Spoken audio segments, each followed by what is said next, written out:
Hello, you beautiful nerds, and welcome back to another edition of a video on this channel. I am shocked and excited that y'all keep coming back for another dosage of this nonsense. It's incredible. Y'all are incredible. Thank you so much. You know what else is incredible? A different kind of incredible, albeit. The fact that YouTube chose to censor Megan Thee Stallion and Cardi B, but they're also co-producing a special with David Blaine where they're gonna help him do his next ridiculous magic trick. On the one hand, yes, let us yeet that alleged rapist into the sun. Let us also say pussy on this platform. On the other hand, why am I talking about this? Well, it's because I'm stalling. But circling back, YouTube, in 2020, do you really think that this is a good programming idea? Because if you were to ask me, okay, so 3 weeks ago, I promised y'all a video where I talk about my experience with Starkid, which, if you don't know, is a comedy group that I was actively a part of in college. We produced parody musicals based off of our favorite movies and books, our most famous one being a Harry Potter musical. Fun fact, did you know that we were served with a cease and desist from Warner Brothers because we were baby children and we had no idea what we were doing? We basically broke the law, and Warner Brothers was like, you can't do that. And we were like, okay, well, please don't tell our moms and dad because they're gonna be so mad. We were baby children. I was 19. Anyways, I made a video about just that. It was a toy little AMA. My makeup looked so good. My lighting was so crispy. I thought it was gonna be the cutest little video release. Well, anyways, I was about 80% done with the editing of this video. And I went outside, smoked a joint, came back in, rewatched everything, and was like, this is garbage. I had myself a little mini creative panic attack. I almost deleted the project because I thought it was the most vapid parade of useless information. After a good 45-minute cry sesh, my dear friend Meredith and work partner logically informed me that I might have a deeper story to tell about Starkid. So here we all are. This is going to be some critically Capricorn advice I'm about to give you right now. Get you a creative partner friend, someone who respects your thoughts, who's in the same industry as you are, and supports what your greater vision is. And that's Meredith for me. She's actually much more than that for me, and if she were watching this video right now, she would probably say that I'm stalling again, and that I should probably just get on with the video. Okay, Meredith, okay. You see, when y'all ask me questions about Starkid, conjuring up answers is harder than you think. Not only do I have to think about where I was 10 years ago, but I have to explain for this 19-year-old dip nugget. I mean, look at her. Yeah, that's me trying to take a selfie with a digital camera. You probably are like, Devin, be nicer to yourself. You were a child. And you know what? You're right. I would probably say the same thing to you. Oh, be nicer to yourself. You didn't know better. But you see, these are the musings of a 31-year-old woman reflecting back on her 19-year-old self. There's literally so much that I would do differently. Like, for an example, maybe move out and stop rooming with that toxic roommate that you lived with all of college. Y'all, she would literally leave her dirty tampons next to my toothbrush. Oh my God. When she was mad at me. But I refused to move out because I didn't want to give up my cheap rent. I'm such a Capricorn. Yeah. College is wild. What a lovely learning experience for us all. Whew. For the 4 people who went to college with me and who will actually watch my videos, I'm really not trying to stir the pot here or spill the tea or whatever liquid metaphor you want to use. Whenever people ask me about Starkid, I just feel like I'm talking about other people's business back from when we were horny teenagers together. And y'all have to understand, I deeply love everyone from Starkid. Like, there is no beef. Everyone on Team Starkid is now a 30-something-year-old. Some of us are married. Most of them post pictures of their new puppies, and I like them. We all love a good charcuterie board. They are all very nice people. And I just don't want to be like on my channel running my mouth about other people's lives because I love them and I respect them and I want to protect my peeps too, you know? I mean, except for the dirty tampon situation that has been sitting on my chest for a long time and I wanted to get that one out. Whew. But y'all are curious, so I did a little soul searching and I have a list of 5 things I'd like to share with you about that part of my life. Let's call it the pretty and dumb years. And to put into context, I became semi-internet famous back in 2009 as a baby child. You know who else was semi-internet famous around that time? The man from this meme. To put it into context, BuzzFeed wasn't even making internet videos back in 2009. A lot has changed. Also, Going viral meant something completely different back then. In 2009, there were simply less people on YouTube. The platform was still relatively new. Think about it this way. Consider online dating. When it first came out in the 90s, the only folks who were on online dating sites were people comfortable embracing new technology and allowing it to change the landscape of their daily habits. These folks were on the fringe because, let's face it, not everyone trusts new tech. The same went for YouTube. Not everyone trusted YouTube when it first came out. In 2009, Hannah Hart was still starting her thing. The Vlog Brothers were insanely popular. They still are, thank God. The most lit video was David After the Dentist.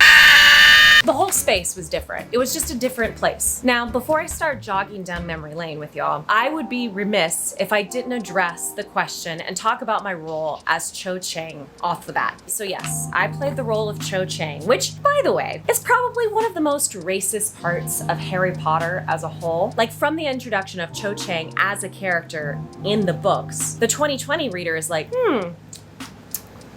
this was definitely written by a white lady. I mean, one of the most popular Asian characters in the book is named Cho Chang? Like, come on. We white people have so much work to do. Anyways, really fast, I would like to introduce a very important person to the Starkid story, and that is Sango. She played Lavender Brown. And the whole joke of casting the tall southern white lady as Cho and the Japanese lady as Lavender was supposed to subvert expectations. Like, you hear a racist rift in the music, and we walk on in a very offensive way on stage, and everyone assumes we're going to introduce Sango as Cho Chang. And then, boom.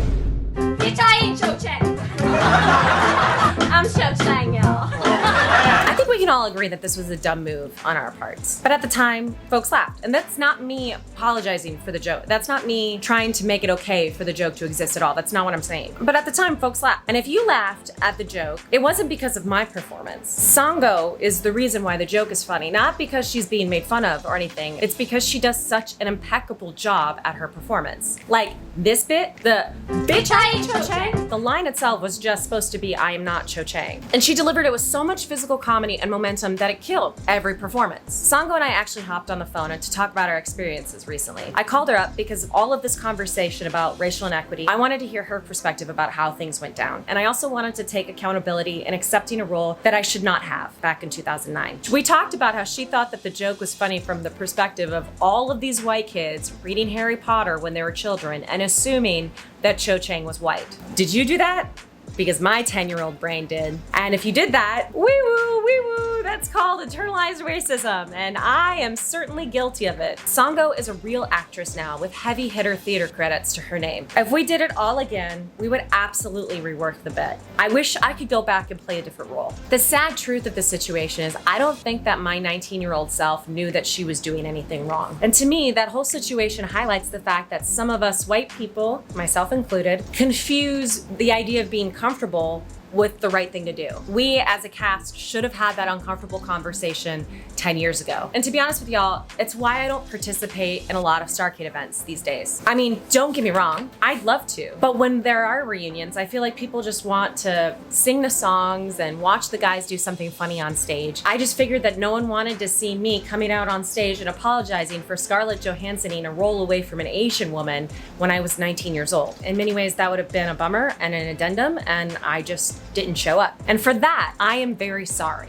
We should have talked this out as a family a long time ago. And all I can say now is check out Sango's work. Her website is in the description box below. I am in a position that a lot of internet people find themselves in the moment. Think about it. Some of us have a decade plus of internet content under our belts, and we have certainly made mistakes. And I think leaning into the, oh, it was a different time excuse is whitewashing history. Because Black folks and people of color lived in that same time too. All I can do now is say, yes, I made the lazy and comfortable choice as an artist and talk about it openly. Also, I apologize from the bottom of my heart, and I apologize to Sango from the bottom of my heart. Unfortunately, a lot of us are only waking up now. And as we all wake up, the only thing we can do is make a commitment to do better.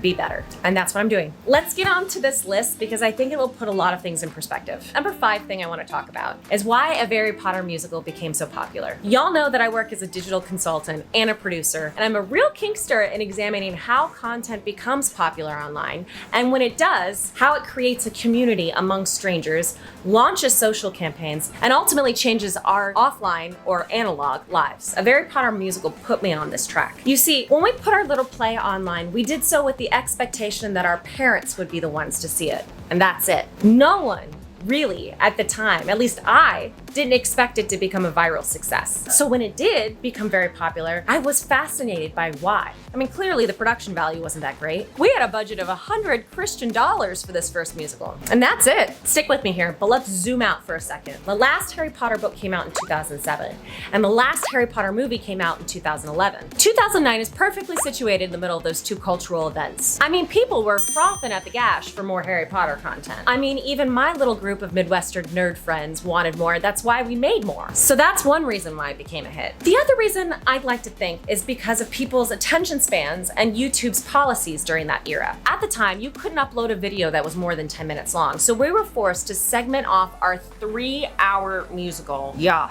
I know. We cut our 3-hour musical into parts, which means that fans could ingest a little bit of content at a time and then put it down and come back to it when they were ready, instead of investing 3 hours and watching the whole thing at once. Also, at the time, YouTube's algorithm was completely different. It was in 2012 that the algorithm switched from being based on viewership numbers to watch time, aka how much time you spend watching a piece of content. Watch time is important because it informs what your video gets suggested against, aka the suggested for you bar, right there. That really didn't exist back then. That is a hotly debated piece of YouTube's backend due to the fact that it can push people into radicalized views on the internet. If you want to learn more about this, I highly recommend you listen to the Rabbit Hole podcast by the New York Times because it does a really good job at showing how humans are predisposed to jump to conclusions and assumptions, and how this platform's algorithm pushes us to do that. Just look into it. I promise you it's fascinating. My point in telling you all of this is that a Harry Potter musical was a piece of content that was perfectly tailored at its time. I don't think it would see nearly the same kind of success if we premiered it now, obviously. No one else published musicals on YouTube at the time, so we didn't have a lot of competition. Harry Potter was certainly trending, and YouTube's 2009 algorithm promoted users to stick with our content specifically rather than suggest other people in the space. From a strategist perspective, we were very, very lucky. Which brings me to number 4. How did it all start? So I'm sure that you can Google a Starkid panel from 2010 or something and watch Nick or Matt Lang talk about a more accurate description of how the group started from their perspective. But I get asked this question like a lot. And all I can do is talk to you about my part. And this is where things get a little sticky. You see, in my first 2 years of college, I was a lot of it, of a hoe. Eventually, I started dating my college boyfriend and we got really into each other and really into watching Doctor Who. And that's why it's a little hard for me to talk about, because I'm pretty sure that I was only really invited to be a part of the first production because they thought I was a cute girl. Here's how it happened. My freshman year in college, I agreed to be in my first student film, mostly because the production involved horseback riding and I wanted to learn how to ride a horse. I didn't actually learn how to ride a horse. In fact, that horse almost killed me a couple of times, but that horse did open up one of the biggest career opportunities in my lifetime, which was a Harry Potter musical. I was so excited about this horse that I took a picture of myself on top of a horse in my costume for the movie and posted it on my Facebook. Maybe an hour and a half later, Brian Holden and Matt Lang reached out and asked if I wanted to be a part of their newest parody production, which was Lord of the Rings. See, a lot of people think that a Harry Potter musical was our first production. It wasn't. They did a couple before me, but the first one that I was involved in was Lord of the Rings. They gave me the part of Arwen, and it was really fun, but what always struck me as weird, they were so adamant at the time that I was gonna be the perfect Arwen because of that picture, a picture that I posted on my Facebook. As much as I kind of disagree with their horny boy tactics at the time, we became friends. That's how I got involved. At the time, and this is why it gets a little sticky for me, I was a nerd girl, came from a very conservatively Christian background. I didn't do anything wild in high school, and all I wanted to do was talk about Harry Potter and Doctor Who and Buffy the Vampire Slayer, and I met a group of friends friends, of guy friends, who were excited to have me a part of the group and who wanted to talk about the same things. Which brings me to the next thing I kind of want to talk about. Number 3, what it meant to be a nerd girl back in 2009. And now let's take a second to think about the fandoms in 2009. Hollywood was in a writer's strike, so you had Dr. Horrible's sing-along blog, which was Joss Whedon's way of working around the writer's strike. You had the Nerdist. The Smosh Boys were dancing to Power Rangers songs. Nerd culture, especially at that time, was dominated by men. That isn't to say that women didn't participate. And I'm also trying not to say that there weren't any ladies on YouTube. I mean, hello, Jenna Marbles, my queen. But take it from someone who lived through 2009. Guys were running the show, and that was very normal. But now, 2020 Devin, after doing my own thing, producing a show called Ladylike for the past 5 years, I would definitely have a problem with Devin of 2009. I mean, in my mind at the time, I was like, the boys are writing the scripts. They should be the ones to direct the show. They were in charge, and that's just how it is. At the time, whenever I would suggest something, like a stage direction or a rewrite or whatever, they would always have this response that was a joke, which would be, oh, Devin, you're so pretty. You're so pretty. Please don't get mad at them and please don't come for them, because I played a part in it. I thought it was a funny joke and I liked being called pretty. So I contributed the way that I knew how, which was to introduce the Lang brothers to people in the musical theater department and people in the film department, AKA my friends. I was working as a producer before I even knew what a producer was. And honestly, like, as much as I don't agree with the environment from back then, it did make me into who I am today. I did not have Lizzo telling me to love myself as a teenager. And that's not to say that like teens these days have it much easier, because trust me, they don't. I learned how to produce from not really being allowed to write and direct. I learned how to edit from watching my college boyfriend edit a lot of our Starkid videos. I learned how to work camera because I would befriend a lot of the male camera ops on set. I don't like that that's how I did it at all. And I sincerely wish for a better way for the women younger than me. But I have to be grateful for surrounding myself with some cool dudes who valued my input and taught me new skills. And I also have to be grateful for my grit to push me through and to find another way. One of the things I'll wager that you like about it is that the characters feel so flushed out. They're roasting each other and it feels very like real. The reason why the comedy felt so real is because those characters in every musical were based off of our personalities. They were based off of the inside jokes that we had with each other. And my first role, Arwen, same thing, pretty cool girl, because that's how the guys thought of me at the time. And then once they got to know me more like a sister and realized that I fart every 3 minutes, I got roles like Miss Cooter. Is it hot out here? It's just me. Oh, Miss Cooter, it's just you. What I'm trying to say is the boys really write their characters based off of their friendships. That's why every character that I play in a Starkid show is Southern. Every time in college when I drank, I got a Southern accent. And most of the time in college, I drank with those boys and they would make fun of me for that Southern accent. That's what made our brand of comedy feel so real. Starkid Potter is a bunch of very, very close friends simply roasting each other in a musical format and basing a lot of the characters off of our own personality. Cho Chang was a Southern bitch because I'm a Southern bitch. Duh. Wow, we figured it out. The number 2 thing I want to talk about, how Harry Potter fits into my life now. This is actually a question that I got on the community tab of my channel, and I think it's a really good one. I've done a lot of thinking about the recent activity on Twitter and on J.K. Rowling's personal website. For those of you who don't know, J.K. Rowling took a very radical stance against trans women on the internet a couple weeks, months ago. I think being a billionaire changes a person's personality. Having that much access to that much money shifts how you look at the world. Do I agree with what she said?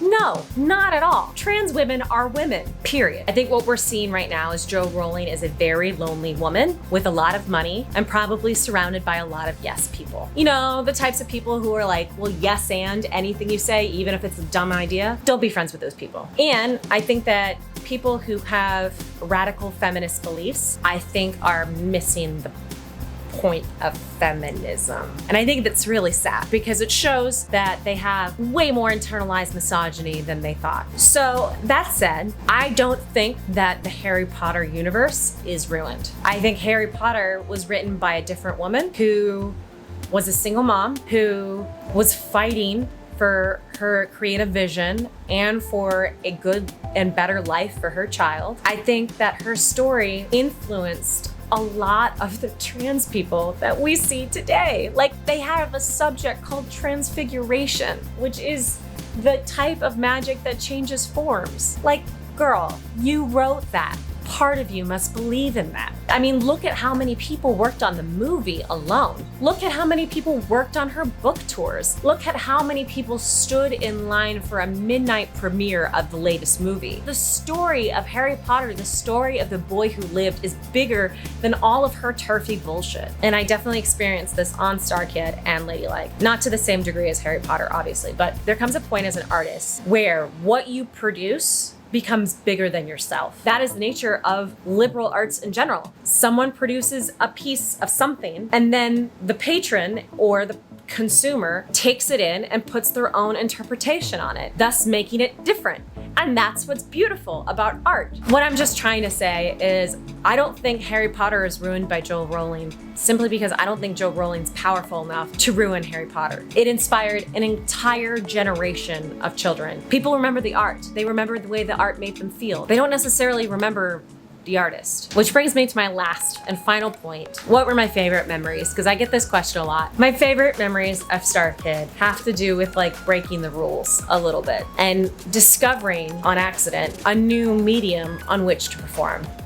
YouTube. Nobody in college, when I was in college, thought that this career that I have now, that other people have in this space, could be a career. And there were so many points along the way where waking up to the fact that this was all new and there weren't rules. Down from my favorite memories are like dancing at a cast party until 3 a.m. after we put on another show. I loved how close we got as a cast after it went viral the first time, and how the University of Michigan had no idea how to like manage us after that. A lot of my favorite memories of us were of us sleeping over in the theater building because we had rehearsals early the next day. I have a memory of Joe Walker putting out a fire backstage after the first musical dressed as Voldemort. I loved traveling to Chicago and performing for LeakyCon. I loved walking out as like a bumbling 19-year-old for the first time and seeing a line the size of a football field to see one of our shows. There are just so many memories about Starkid that I loved.